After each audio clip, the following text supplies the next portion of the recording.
Bonsoir, mesdames, mesdemoiselles, messieurs, Nabidaï, camarades depuis Bruxelles, chers compatriotes guinéens. Voilà. Alors, c'est simple, hein, j'ai donc, comme toujours, vous le savez, c'est de la politique, hein, c'est vrai. La politique, faites-moi une bonne politique, je vous ferai une bonne économie. Vous connaissez cette pensée, et c'est une réalité, n'est-ce pas? Faites-moi une bonne politique, je vous ferai une bonne économie. Et comme actuellement en Guinée, il n'y a pas la bonne politique, d'ailleurs la politique n'existe pas, alors donc c'est très clair que voilà, je vais très rarement parler, disons, des thèmes politiques, ou plutôt des thèmes économiques, parler de l'économie. D'abord, la politique, s'il vous plaît. Alors oui, je le dis à l'intention de certains qui disent, bon écoutez, parlons d'autre chose, proposons, etc., etc. Mais oui, écoutez, depuis que nous sommes indépendants, qu'est-ce que ça marche économiquement parlant? Rien. Et parce que la politique n'est pas bonne, n'est-ce pas? Et voilà pourquoi, cette raison claire chez moi, d'abord la politique, nous proposons, et ce que nous proposons ici, c'est quoi la démocratie? N'est-ce pas? La politique. Il faut une structure politique, il faut une véritable base politique, il faut de l'honnêteté, c'est ça la politique. Il faut le respect de la légalité, c'est ça la politique. N'est-ce pas? Il faut qu'on se respecte d'abord, et c'est ça la politique. N'est-ce pas? Très bien, cher compatriotes guinéens. Alors j'ai mon thème pour ce soir, je parle, c'est un appel, hein, comme toujours je le fais d'ailleurs, un appel que je vais lancer aux soldats patriotes guinéens, aux forces armées guinéennes. Oui, mon appel à vous les militaires, si vous m'écoutez, c'est à vous. Je suis guinéen comme vous, nous aimons tous la Guinée, n'est-ce pas? Alors, je pense que c'est le souhait. Nous voulons tous voir la Guinée où ça brille, la Guinée où effectivement il y a ce bon vent, n'est-ce pas, où ça circule très clairement, les affaires bougent, etc., etc. Cette Guinée, oui, n'est-ce pas? Nous voulons cette Guinée. Très bien. Alors, je dis mon appel aux chers patriotes, aux chers soldats guinéens. Vous voyez la situation quand même, je pense que vous êtes mieux informés que tout le monde. Mamadi Doumbouya, pour lui, c'est fini, vous le savez. C'est fini, c'est très clair, pour lui, c'est fini. Voyez Mamadi Doumbouya, n'est-ce pas? Il est fini. Vous le voyez physiquement, il est fini. Totalement fini. Ça, je vous le dis, il est fini. Ce qui se passe actuellement, c'est de chercher la relève. Et quand un dictateur, un criminel, sentant sa mort, qui fait venir ses enfants, vous comprenez? Vous pensez que c'est pourquoi? Mamadou Doumbouya va donc chercher actuellement la relève. C'est effectivement, en fait, un autre groupe qui pensera comme lui. Où il est question tout simplement que le pouvoir ne quitte pas la Haute-Guinée, que cela ne choque pas. Mais c'est ça, nous savons tous cela. En fait, tous ceux qui sont actuellement là au pouvoir, mais c'est des gens du RPG, et nous connaissons l'idéal politique du RPG, le pouvoir au Mandé, le pouvoir en Haute-Guinée, le pouvoir dans les mains des Malinqués. Il ne faut pas se le cacher. Ça, c'est une vérité. Alpha Condé, le grand leader du RPG, n'est-ce pas? Et je crois qu'il a été très clair. Alpha Condé l'a dit. Alors, écoutez, ne votez pas pour les autres, votez pour nous. Si vous votez pour les autres, vous votez pour les étrangers. Et ça, c'est un leader politique hein, de plus de 40 ans, n'est-ce pas, et qui en fait pense ainsi de son parti, dans un pays multiculturel. N'est-ce pas? Alors c'est très clair, la relève que prépare Mamadi Doumbouya, parce que lui c'est fini, chers soldats patriotes, si vous m'écoutez, lui c'est fini. Alors la relève, effectivement, c'est de trouver, effectivement, les mêmes personnes capables de piloter cet idéal politique ethnocentriste, le pouvoir au Mandé. Je dis bien, ça ne vous choque pas, quand on parle de pouvoir ethnocentriste, alors il est question d'un pouvoir qui, en fait, met son ethnie, n'est-ce pas, au centre des choses. C'est un pouvoir qui privilégie, en fait, une ethnie donnée au détriment des autres ou par rapport aux autres. C'est un pouvoir ethnocentriste. Et en Guinée, ça c'est clair. Au temps de Alpha Condé comme maintenant, il y a cela. Il y a une ethnie qui est privilégiée. Et ça, c'est une trahison, effectivement, à l'idéal national, l'idéal politique national guinéen. La Guinée est cosmopolite. La Guinée, c'est toutes les ethnies. La Guinée, c'est beaucoup d'ethnies. aucun pouvoir dans ce cas, aucun pouvoir central ne doit se démarquer de cette situation. Pouvoir, en fait, Guinée, en fait, un pays cosmopolite. Un pays avec beaucoup, en fait, de culture. Et tout pouvoir qui vient, et tout pouvoir central, effectivement, doit s'inspirer de cela. Il n'y a pas à privilégier une ethnie, telle ethnie par rapport à l'autre. Jamais. Et pourtant, le RPG et ceux qui sont actuellement au pouvoir, c'est cet idéal qu'ils défendent, c'est-à-dire le pouvoir en Haute-Guinée. N'est-ce pas? Ce n'est pas pour diviser la Guinée, ce que je dis. Non, absolument rien. Au contraire, c'est pour, effectivement, empêcher la Guinée, parce que l'ethnocentriste, il ne dira pas, comme je l'ai écrit tout de suite dans les commentaires, il ne dira pas, écoutez, je vais créer la guerre civile en Guinée, je vais provoquer la guerre civile en Guinée. Non, aucun dirigeant politique est capable de dire telle chose. Le problème, c'est qu'il adopte un comportement pensant qu'il est en train de bien faire, mais très malheureusement, ce comportement finalement dévie et crée une situation catastrophique. Mais c'est cela. Nulle part au monde, on voit un leader politique, je vais la guerre là où il y a une guerre civile. Je vais la guerre civile. Non, jamais. Mais c'est qu'il a une idée, pensant que cette idée est la bonne. Cette manière de gouverner est la bonne. Et finalement, ça crée le chaos, chers compatriotes guinéens. N'est-ce pas? Donc attention, pouvoir ethnocentriste, il y a un pouvoir, on a des gens qui sont au pouvoir, qui privilégient effectivement une ethnie donnée, leur ethnie. N'est-ce pas? Et qui se disent, effectivement, le pouvoir doit toujours partir de chez nous. La Haute-Guinée. Ça, c'est de l'ethnocentrisme. Et les conséquences, ça aboutit souvent aux conflits sociaux, aux conflits qui, en fait, poussent à la guerre civile. N'est-ce pas? Chers soldats patriotes, j'espère que vous m'écoutez. Alors, c'est très important. Mamadi Doumbouya, si vous me suivez, chers patrons dans l'armée, je suis sûr que vous êtes capable pour le faire. Vous êtes animé de cette idée actuellement de manière rationnelle, mais la prudence oblige. Et peut-être aussi les moyens, n'est-ce pas? Il y a disproportion de moyens, n'est-ce pas? Et même je parlerai de la quantité des gens qui pensent rationnellement comme vous, n'est-ce pas? Mais ce qui est clair, comme pour dire, l'ancien Conte le disait au temps de la Sékou Touré, oui, même si on avait l'idée, en fait, pour, disons, un pouvoir démocratique, non, on avait peur, l'ancien Conte le disait, après son coup d'État. Et la même chose, je suis sûr, vous êtes des êtres humains, soldats, la peur, effectivement, parce qu'effectivement, sûrement, il y a la minorité, ou même s'il y a la majorité, mais on a ce groupe minoritaire au pouvoir qui possède toutes les armes. N'est-ce pas? Voilà, chers compatriotes guinéens. Mais ce qui reste clair, comme je le dis toujours, aujourd'hui, alors, je suis ignorant, mais cette ignorance, ce n'est pas pour toujours. Demain, sûrement, j'arriverai à comprendre des choses et n'être plus dans ce camp des ignorants.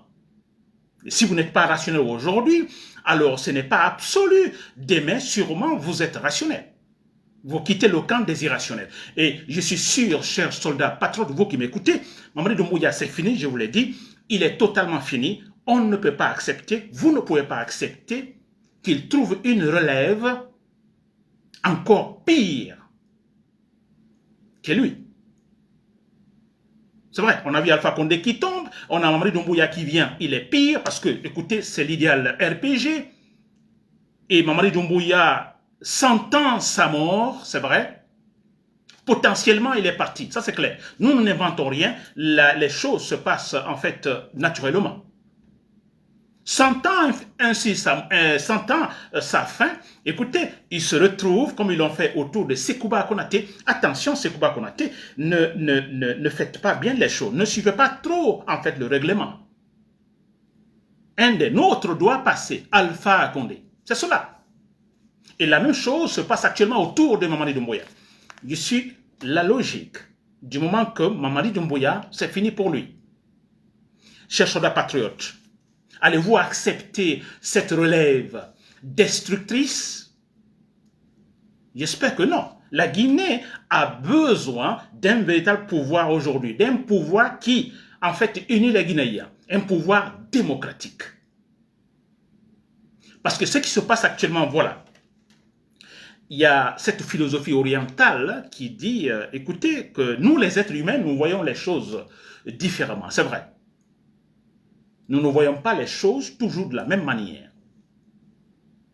Et comme nous ne voyons pas de la même manière, donc les jugements sont différents, les idées sont différentes. Et ça effectivement, des conséquences sur le comportement, l'action. Donc, nous nous comportons différemment. Nous nous comportons différemment. Ça, c'est logique. N'est-ce pas? Il y a tel monsieur qui passe dans la rue, nous sommes assis. Alors, tout de suite, on a des idées sur la personne. Et sûrement, nous n'avons pas les mêmes idées sur la personne. Comme pour dire que chaque être humain possède une paire de lunettes qui lui permet de voir la réalité. Et cette réalité, nous ne la voyons pas de la même façon. Alors, vous vous imaginez dans un groupe donné, où des personnes voient différemment la réalité, il y a un qui s'élève pour dire, bon, écoutez, vous devez voir la réalité comme moi je la vois, à travers ma paire de lunettes, à moi seul. Vous, non. Ça crée des problèmes, n'est-ce pas? Sinon, ça va créer des problèmes. Un qui va imposer sa manière de voir aux autres. C'est vrai. Alors voilà ce qui se passe actuellement avec Mamadi Doumbouya dans une dictature.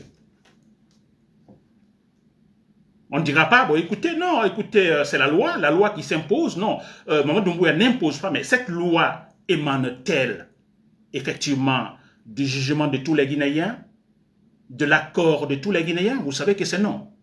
On a vu comment ils ont organisé les élections. Donc, la Guinée n'a pas été consultée. Et s'il y a un accord, et s'il y a loi où il y a constitution, nous savons tous que cette constitution n'émane pas, effectivement, disons, de la voix des Guinéens, de tous les Guinéens, non. Et ce qui signifie quelque part qu'on a un monsieur, un petit groupe qui veut imposer sa manière de voir la réalité à tous les Guinéens. Il y a problème. Alors, si vous dites qu'il n'y a pas d'opposition, n'est-ce pas? C'est le principe. Vous voulez imposer votre façon de voir à tout le monde. Et vous, votre façon de voir, c'est quoi en fait? Vous êtes parfait? Ou cette façon de voir est-elle parfaite que vous voulez imposer à tout le monde? Non, s'il vous plaît. Et c'est pourquoi nous nous battons pour la démocratie. Rien ne s'impose. Personne ne viendra avec sa seule paire de lunettes, sa façon de voir la réalité, imposer ça à tous les Guinéens. Non, nous disons la démocratie, où il est question, tout le monde autour de la table, pour définir effectivement les principes, comment gérer le pays. Chers soldats patrons, j'espère que vous m'écoutez. Vous qui prendrez le pouvoir très prochainement, je suis sûr, en fait, c'est la maquette que je donne, la maquette politique. C'est là, comme ça, il faut, en fait, gérer le pays, pour la stabilité. Mais regardez, chaque fois qu'un régime vient, nous ne sommes pas dans la stabilité. N'est-ce pas? Tout le débat à 90%, c'est sur la politique, s'il vous plaît. C'est sur la politique. On n'a plus le temps, on n'a jamais eu le temps pour parler des vrais problèmes, en fait, du pays. Jamais. Et comment voulez-vous qu'on touche les vrais problèmes du pays, n'est-ce pas, parlant de l'économie, le problème social, etc. Comment voulez-vous, si la politique, qui est la base, qui doit organiser tout, elle est inexistante, chers compatriotes guinéens, s'il vous plaît, chers soldats patriotes. C'est comme ça que nous devons agir. N'acceptez plus jamais qu'un régime vienne au pouvoir, sûrement ce sera vous la prochaine fois. Faites quelque chose qui émerveille les Guinéens. Faites quelque chose que les Guinéens se disent, ah, mais c'est la première fois cela en Guinée. Parce qu'on ne l'a jamais encore vu, on ne l'a jamais connu. Mamadi Doumbouya nous a trompés parce qu'avec lui, on a applaudi, on a dansé, on a dit, ah, donc lui, il fera la différence. Il nous a trahis. Chers soldats patriotes, ce n'est pas compliqué de gérer le pays, politiquement parlant, comme je viens de le dire. Vous n'imposez pas votre manière de voir, non, vous faites asseoir tous les Guinéens. Il est question de tous les Guinéens qui doivent effectivement, dans un débat, puisque nous ne voyons pas les choses de la même façon, donc il est question que chacun vienne déposer ou mettre son point de vue sur la table. Nous discutons, s'il vous plaît. Et là, c'est sûr à 100% qu'arrivé à un moment donné, il y aura un accord. Et l'accord là qu'on impose, là on impose, on appelle ça la loi, ou des principes qu'on impose à tous les Guinéens, obligés, parce que ça vient de nous en fait. Chers soldats patriotes, regardez ce qui se passe actuellement, encore une fois, pour attirer votre attention. Si vous l'avez remarqué, ça ne change pas. Les militaires qui tirent toujours, je parle des militaires, mais c'est plutôt la milice politique ethnocentriste, comme je disais au temps de Alpha Condé. Il y a toujours cette milice politique ethnocentriste, ça je vous le dis. N'est-ce pas? Qui massacre, qui tue, qui ne veut pas voir des opposants, qui peut voir un citoyen guinéen critiquer Mamadi Doumbouya. Chers soldats patriotes, vous êtes rationnels, vous m'écoutez. Vous voyez ce qui vient de se passer, il y a un jeune élève de 16 ans, abattu par les militaires, abattu par la milice politique ethnocentriste de Mamadi Doumbouya. Ce n'est pas seulement ce point-là sur lequel je vais, en fait, je donne l'importance, mais c'est le fait qu'il y ait un fait pareil, un jeune élève de 16 ans abattu, tué, qu'il y ait un silence du côté de l'autorité. Chers soldats patriotes, un silence total, pas d'enquête, absolument rien. Alors le jeune abattu, disons, c'est un gibier, n'a pas de sang, c'est un oiseau. Vous voyez ce silence? Personne n'en parle, l'autorité n'en parle pas.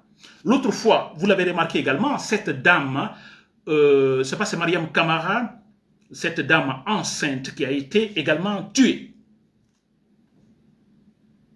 Des militaires, deux éléments des forces de l'ordre se disputent. Tout de suite, des balles sont tirées et la dame est touchée. Je dis bien, elle est enceinte, la dame. Elle est morte sur place. Le pouvoir a-t-il agi ou a-t-il réagi? Que sait-on réellement de cette affaire, s'il vous plaît? Absolument rien. C'est un pays, ça? Ce n'est pas un pays. Ce que vous appelez la gouvernance? Non, pas du tout. Chers soldats patriotes, Mamadi Doumbouya, comme je dis, c'est fini pour lui. Préparez-vous, préparez-vous. Et quand je dis chers soldats patriotes, alors je ne dis pas qu'il y a un groupe spécifique donné qui est là, non. C'est au niveau de tous les militaires, de toutes les structures militaires. Ça peut même être parmi, en fait, des éléments des forces spéciales. Bata, tout, de la police, la gendarmerie, tous les militaires. N'est-ce pas? La réaction peut tout simplement venir de vous. Changer totalement la donne. Vous vous dites, pour une fois c'est fini, on en a marre de l'instabilité politique. Et vous savez, le problème, c'est que nous refusons de respecter la légalité. Nous refusons de respecter la parole donnée. N'est-ce pas? Vous serez capable de le faire. Des calculs ethnocentristes ou ethniques, il faut mettre fin à cela. Géry Rawlings au Ghana, c'est un exemple, un bon exemple. Géry Rawlings au Ghana. Il y a eu beaucoup de coups d'État militaires, je crois jusqu'à 5 coups d'État militaires. Géry Rawlings est arrivé, il a fait la différence. Il a fait la différence. N'est-ce pas? Et comment est Ghana aujourd'hui, s'il vous plaît?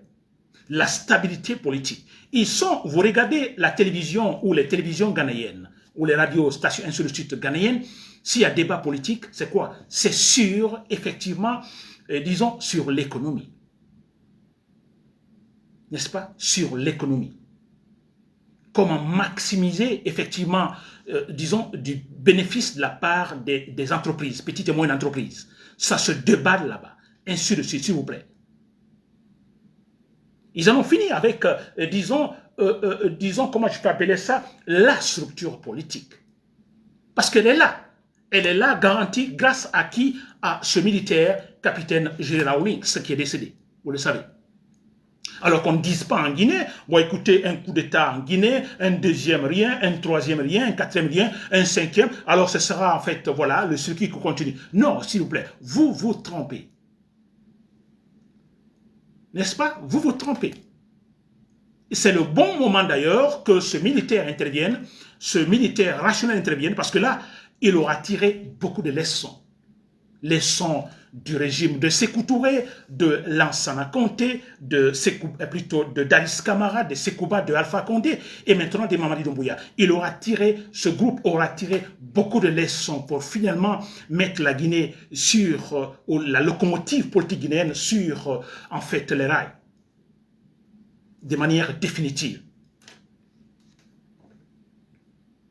chers patriotes, chers soldats patriotes, si vous m'écoutez, ce direct, c'est, disons, c'est adressé à vous.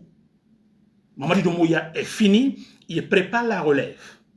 C'est une relève encore négative, destructrice. Allez-vous accepter cela? J'espère que non, chers compatriotes guinéens. Voilà, vous m'avez compris. Vive la démocratie. Vive effectivement, disons, la bonne gouvernance. Vive la bonne politique, chers compatriotes guinéens. Nabil Kamara, depuis Bruxelles. Merci.